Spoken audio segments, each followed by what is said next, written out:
Hi there, in this video, I'll give you a quick guide on how you can check Roblox ban history. So the first thing that you will do is of course log into your Roblox account, and once you're here, go ahead and click the gear icon which is on the top right corner of your screen and click help and safety and just wait for the site to load.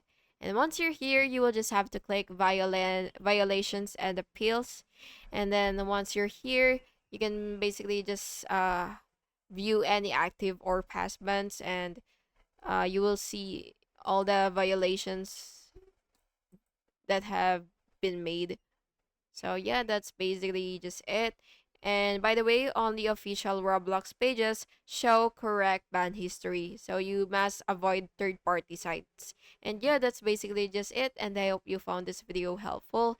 And if you did, please make sure to like and subscribe for more videos like this. Thank you and have an awesome day.